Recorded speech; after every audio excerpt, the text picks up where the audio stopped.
CEO Wisdom Pod Round 2 with Souren Khetcho. You have heard his amazing story in the part 1 of this podcast.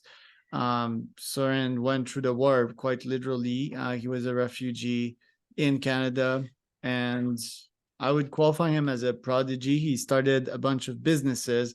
Last pod, we really covered his story. We haven't got the time to go through OpenAuto, which he is a founder, through Vocally, and all the other businesses that he has. He has a startup studio, which we're also going to discuss today. Soren, can you reintroduce yourself and tell us about your businesses?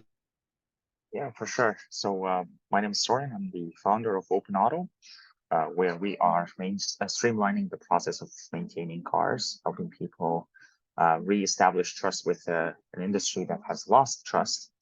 And I've also been the founder of Vocally, where we built voice machine learning algorithms, and we helped small and medium businesses introduce automation for their customer-facing applications. I have also founded Zappy, where we have created a studio for our own to produce and test the different startup ideas. That's where we came up with OpenAuto.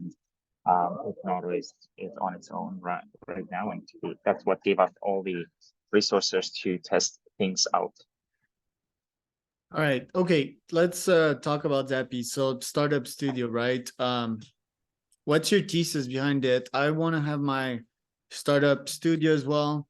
I have great product market fit ideas. Why? Because I have my lab, right? So I send a bunch of cold emails and know what works, what doesn't work. I'm kind of turned off in paying a founder a salary. I don't think they should be paid a salary. And I don't know a lot of humans that are crazy enough to accept just rev share and company shares. So that kind of turns me off about the whole model. How are you going with your own model? And what do you think about what I just said about these potential turnoffs? All of the ideas that we come up with are our own. We have basically a theory that we start with, and we go out and we test it in the market. We see if people actually like our proposal to the marketplace. And if it is, then we build a company around it. What I think is for startup founders taking or not taking the salary, I think that is only for maybe the beginning period of time until you have some idea whether this is going to be a viable business or not. I think overall startup founders should take some salary to not get distracted away from focusing on their company. In my opinion, if the founder still has to put food on the table, then it's problematic for them to not take a salary, and they might end up killing their product. That's my initial and my view on founder salary. But I think in terms of testing, I think the founder should do everything in terms of validating the concept and the idea that they are theorizing around. Okay. So if we're giving them a salary, we'll probably need to raise funds, and I don't like that. I don't want to have someone to have power over me. That's my weird self, right? Like radically independent. What I can suggest instead, and that is also controversial. So I would use the podcast as a platform to spot the top founders, the top guns, the young top guns. By the way, I invited like 3 today, and I had one on the pod.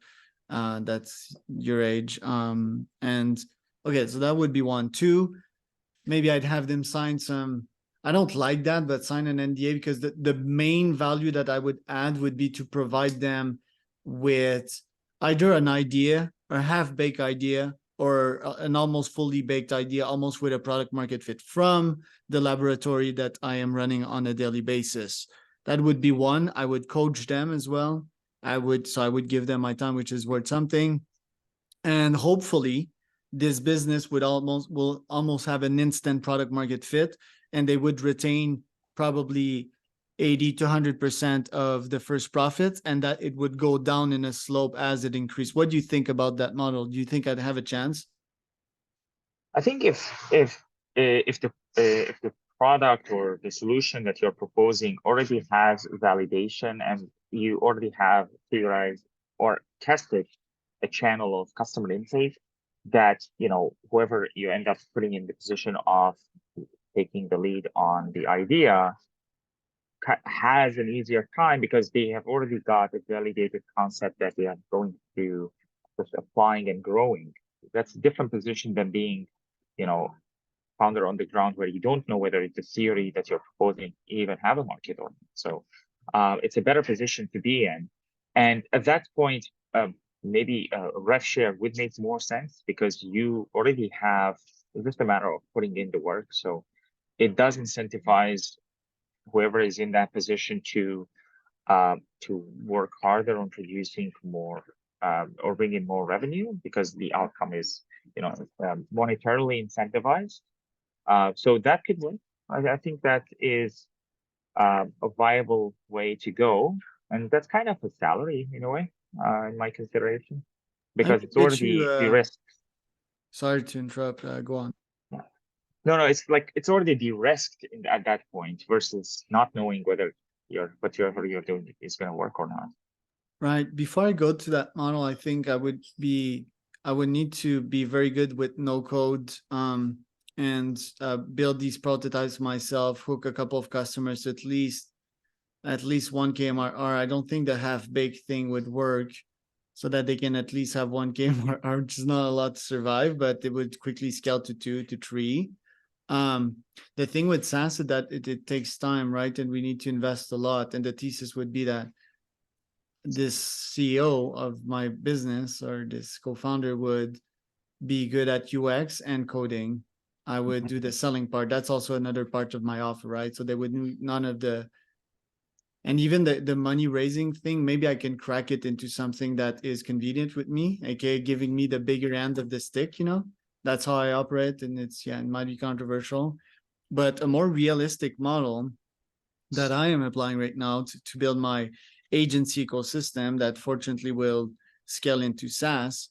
And I'm not sure the scalability of it, but I'm recruiting a COO. I give them 30% of everything that my agency earns. They earn in average, let's say minimum 10K a month, right? So that's enough for them to survive. And hopefully they can scale them, and hopefully we can even turn these into SaaS. Now, the non-scalable part of it that I want to make scalable is that the COO that I currently have, he was one of my good friends, So I know him, he knows me, we trust one another. So the question is, how do you accelerate that trust with someone to become a partner with you? Is it by starting with a podcast, then having them in my mastermind, talking to them monthly for at least a year, and then we're like, oh, let's start some shit together? What do you think about that? Interesting. It's definitely difficult to establish trust, especially if you're, doing it virtually. It might be worth, exploring certain tasks or their willingness to take on the project by giving, by providing them some form of an opportunity of like a sandbox where you could see how well they perform. And that could be in different forms, whether that's a concept that you don't mind sharing with them and seeing how well they do with it and what their commitments are, because at the end of the day, it's where their commitments lie. As long as they could be the best, at that job, but if their commitments are elsewhere, they're not going to perform to the expectations. And also having clear expectations at the beginning as to what they are committing themselves to and how much work it would be, and expecting that it might be more could give you an idea of whether they are really going to be taking on the challenge or not. But there's no perfect solution. Like, you can't 100% be confident that one thing is going to work out or not. People who are going to come through. Yeah, go ahead. Damn, I'm bad at interrupting you. Bad host, Charles. No, it's fine. Like, it's also your gut feeling, right? Some people that you feel that are going to be turn out well. Some people get turned off, from the first 2 minutes that you meet with them. Usually gut feeling does turn out to be a good indicator. It's a long journey, man. It's a very long journey, to co-found something with someone. My first co-founder, he was my best friend. Unfortunately, he's not my best friend anymore. He's just a friend. That's sad also. But it's a long journey. For example, the mastermind, I have a COO mastermind as well. So I mastermind with other COOs, and they would be like in line Yeah, to work in my company. Not the capital side of things. How can I yeah. remain my pirate self, not have anyone tell me what to do, which in my mind is like a contract, right? Of saying like, you can't fuck with me. If you lose your money, you lose your money.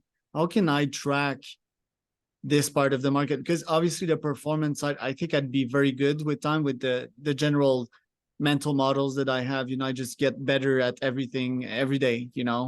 So I think I'd have a good track record. So I think that would fulfill the first part of trust. Obviously, when I cold started, I would start from zero because I haven't raised any capital. Well, I did, but like not with VCs.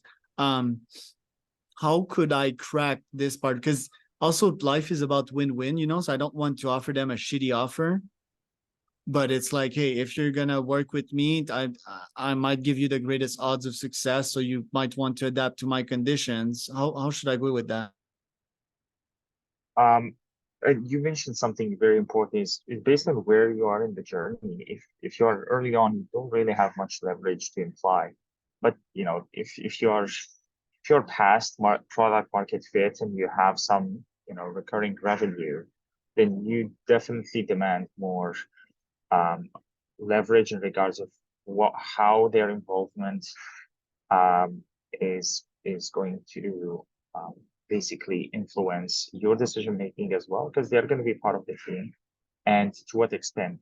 But definitely, you will have a better leverage given that you're past a significant point, which is uh, basically an influx point after the product market fit. And if you are trying to be fair, I think the other party are going to see that you are trying to be fair. It's just try to not be blindsided by, from their perspective as well. If they think like, if you think they will be thinking you're giving them a shitty deal, it's probably is, right? So, and you, I think you should discover whether they think it's a fair deal or not by asking them, trying to discover. Some people are not talkative; they won't tell you to your face what they are actually feeling. Some people would say, like, "I honestly think this is not fair. We should be doing something different." Ask them what they would propose, and I think you will be able to find a middle ground that both satisfactory for both of you. Right.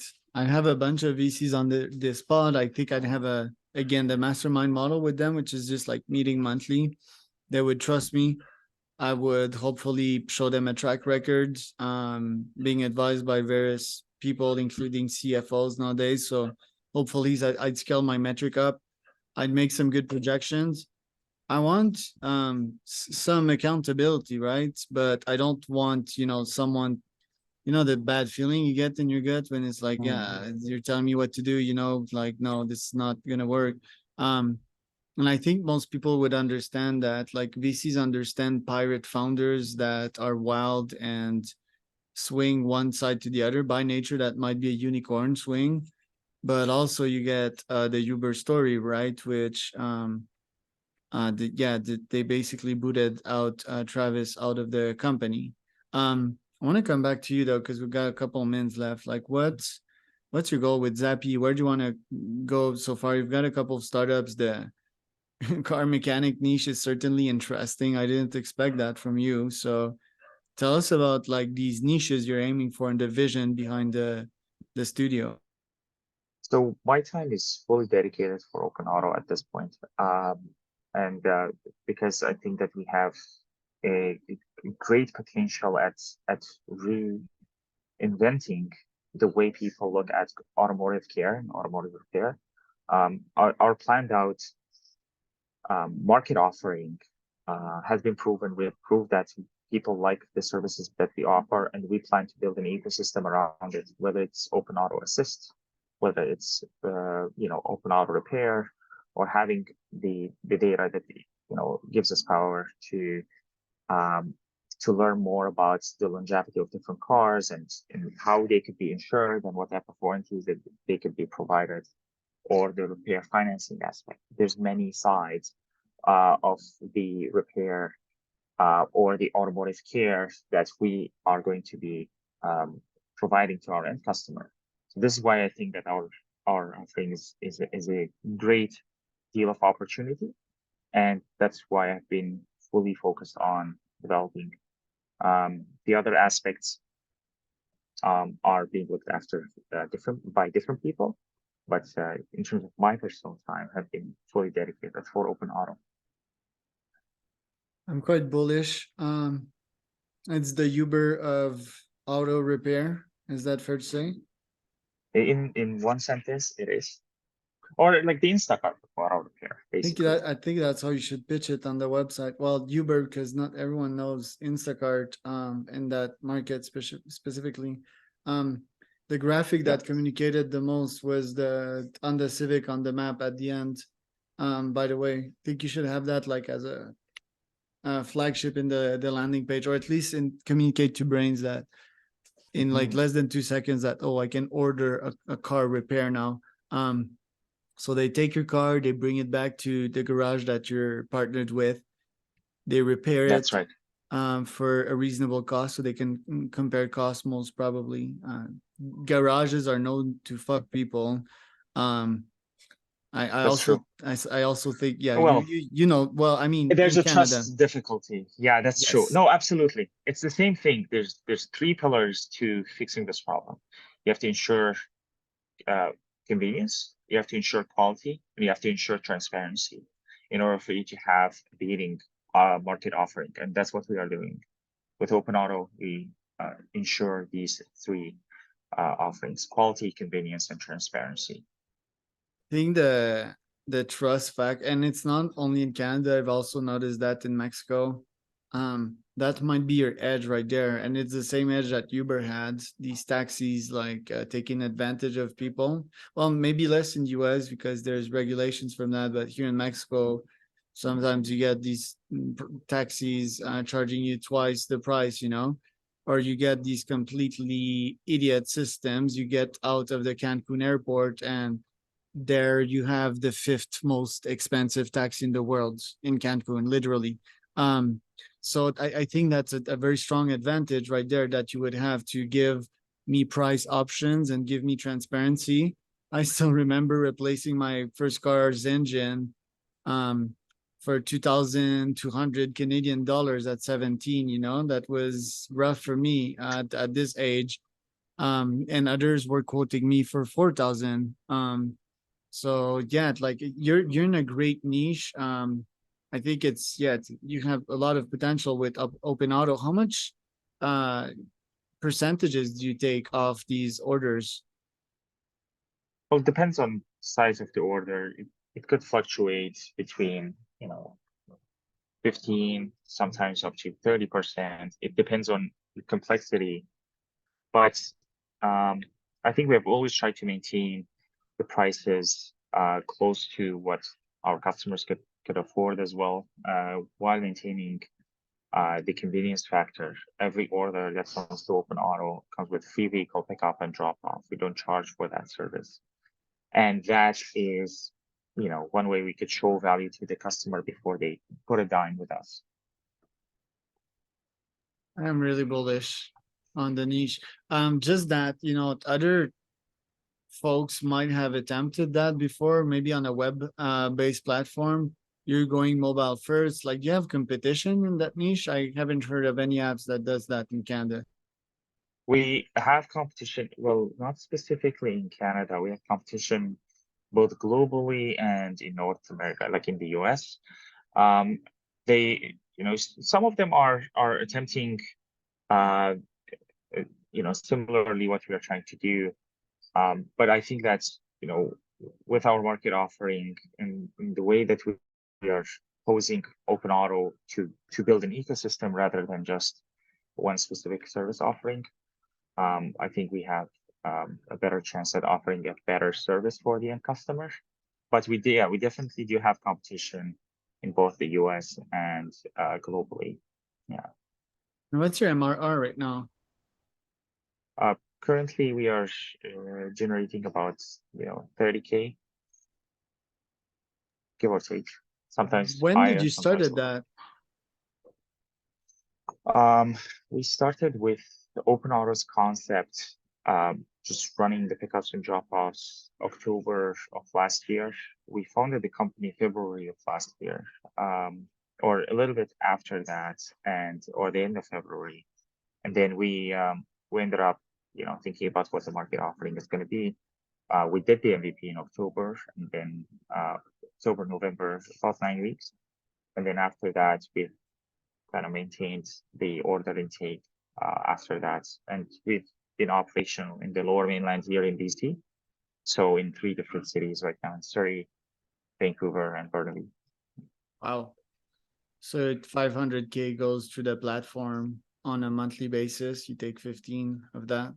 Have you reached out to Andrew Wilkinson? Nope. Do you know who he is? No. And maybe I'd attempt an introduction there, but yeah, he's I'm having the CEO of Tiny Capital on the pod, Oliver Hey, Tlo, and yeah, Andrews is quite this quite famous guy in Victoria. He's okay. an investor, invest in multiple startups. I think yours would catch his attention. Maybe I'll pitch you to them, and I'll ask for a 50% referral cut. 50. I'm just 5-0. yeah, it's like Might as well become a co-founder. yeah, exactly. Look, it's been short and sweet, but yeah, quite bullish on what you're building there. I like it. Who's in charge of the UX? I have a designer, and myself and my co-founder influence the changes on the design. Yeah. Okay. Because I mean, all you need is like more garages. They can, I call them garage. They can make some big orders out there. If it's like a 10K repair. I mean, oil changes are less interesting, but if you're Yeah. replacing an engine or a transmission, I mean, you're making 1.5K just on that. Really love it, man. Where can people find out more about you, Soren? OpenAuto.ca. All right, And I have perfect. my own website as well, khetcho.com. If you, Okay. yeah. Thank you, man.